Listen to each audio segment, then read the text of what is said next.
I am the editor in charge. If you like what you hear today, we have more at theweeklystupid.com. We also have content on Instagram, Twitter, Facebook, and YouTube. Welcome back to the Weekly Stupid Podcast. This is episode 3. We offer a look at life that may not be considered normal. If you are looking for truth, justice, and the American way, then you are where you should be. Please leave a review and give us a rating on whatever podcast service you are using. In this podcast, I will go over what our staff is currently working on, preview this week's articles, answer some questions, and for the functionally illiterate, I'm going to read last week's articles. First, a short update on what our writers are up to. Sarah Jean has recovered from her Flutterbird failure and will be working with Dr. Beekman on yet another attempt. I'm sure this one will be successful. Ed is working, or should I say fighting, with others trying to get his website design ready for his new political adventure. Ed believes he knows what is best for his website and is having trouble handing over control. We'll see where this goes. I'm sure it'll be enjoyable. Dr. Beekman is finally finishing up what he is calling his Institute. We're still not sure what this is, but he says it should be ready for launch next week. It all depends on what he gets done at Mattel. He was there doing some work for us and was a bit distracted. Now for a quick summary of this week's articles. The entire staff was sitting around listening to My Favorite Murder. This particular podcast was their mini episode. And in the podcast, they mentioned that Barbie had a war injury and that's why her feet were shaped that way. Well, this piqued our interest. We had never heard of such a thing. And we here at this publication investigate everything thoroughly, so we wanted to find out the truth of what was going on. I decided to send Sarah Jean and Dr. Beekman right into Mattel to get the dirt. I sent Ed on a fact-finding mission. He has some military contacts that I thought might prove resourceful for this particular inquiry. I think you'll find this week's articles very interesting. Not only did we find information out on Barbie, but we also found some information on some current people running for President of the United States. We found more information than I thought we would. Instead of answering a question this week, I want to respond to the thousands of people that are sending in submitted articles and asking about internships and employment here at the Weekly Stupid. I have to be honest with you, even though I'd love to take on more interesting personalities, I think my current staff has my hands full as it is right now. But good luck trying to get your articles out there on another publication. Last week's articles were about the Quip toothbrush and the injuries that it's causing around the country. I start this week off with my article. There have been a series of complaints against the new toothbrush company called Quip. Injuries as bizarre as people running into lampposts and cheekbone fractures. The most interesting complaint came from an NFL quarterback last season. He felt that his completion rating was compromised by this new toothbrush. The greatest amount of complaints are coming from the dentists. Dentists are complaining the increase in divorce and suicide is directly tied to this new Quip product. The dentists are complaining that this product works too well. Of course, dentists are always complaining. They are losing revenue at rates not seen since the invention of dental floss and mouthwash. Due to this downturn in revenue, their gold-digging wives are leaving these less than attractive dentists. This is causing some major depression and hence the increasing suicide rate. We also talked to some people that suffered the lamppost and cheekbone injuries. They are considering starting a lawsuit against Quip. Their complaint is the nice clean teeth on beautiful people are causing a distraction. This distraction leads to people walking into lampposts and other items littering the streets. The cheekbone injuries were mainly inflicted by women who caught their husbands staring at other women. This may or may not have been Quip related, but the men are blaming the perfect smiles. We had to dig deep to figure out the NFL quarterback complaint. We watched footage of some of the games, and we thought, he just looks like he's starting to age. We were fortunate, though, to find some footage from his point of view, and this new footage led us to a different conclusion. From his point of view, when the fans smiled, the glare from their shiny teeth was blinding. We also discovered that during a preseason game, Quip sponsored a free toothbrush day. The first 5,000 fans got a free Quip toothbrush. The name of the quarterback was never revealed, but I did some digging and I figured that it must be Tom Brady because his quarterback completion rating did fall last season. We are not lawyers, and to this point the Weekly Stupid has not needed a lawyer, but we can see a possible lawsuit looming. I want to be clear. Quip has turned us down multiple times when we've asked for them to sponsor the show. We also need to state that this has caused us to hate Quip with the power of 10,000 suns. But I also want to be very clear here. This hatred in no way has influenced this story. In Ed's story, I asked him to test the Quip, which he did, so now I'm going to go ahead and read his article.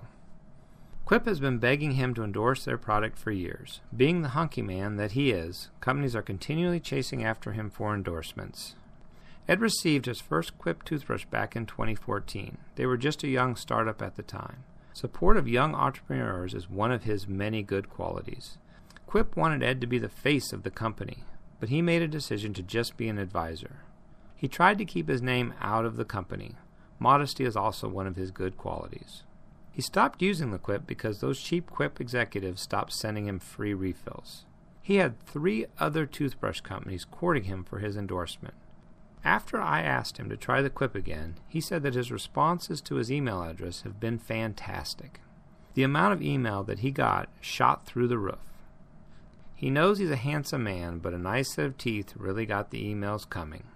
Here's where he inserts his email address, ladies. hunkyman@allstud.net.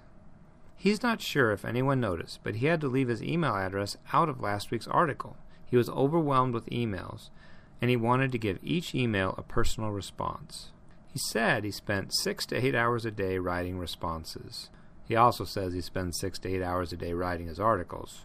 He says things have slowed down a bit, so it's fine for his female fans to start sending their photos again. The last part of his article, he talks about the people who are thinking of starting a lawsuit against Quip. He thinks they need to chill out. They're probably just money-hungry losers. The only people he gives a pass to are the less than attractive dentists. He can't imagine living his life being considered less than attractive. It has to be miserable.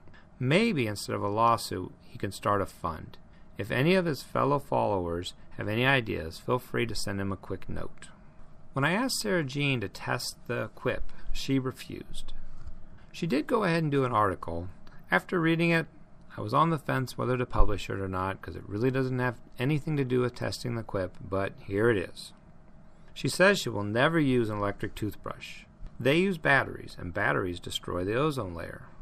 Unlike her client-denying coworker Ed, she is a much better person. She will continue to use her old-school toothbrush. Don't get me wrong, when you eat a large amount of Vlad's ice cream, you need to get your brush on. She just feels that you need to be environmentally conscious. She wishes she could get her teeth cleaned by nature. Imagine if the Flutterbird could clean her teeth.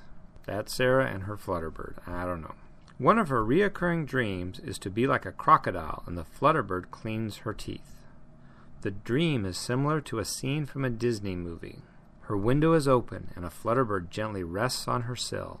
She slowly opens her mouth as the Flutterbird shrinks to fit and clean her teeth like a dental assistant on steroids. Before the listeners freak out and send in any comments about this, she knows that Flutterbirds can't shrink. She thinks you all just need to relax.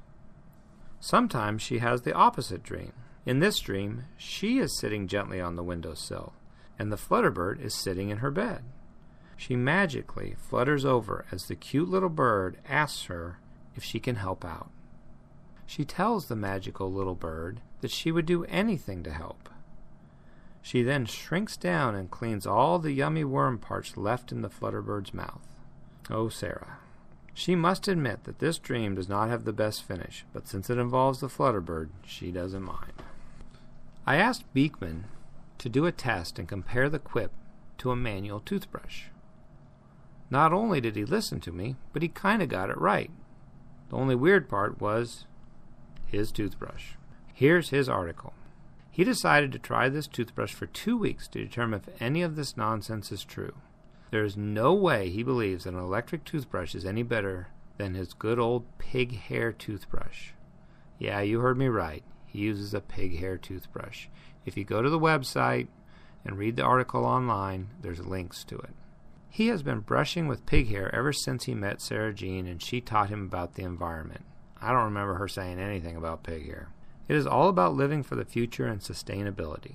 He spent some time trying to figure out how to test the toothbrush.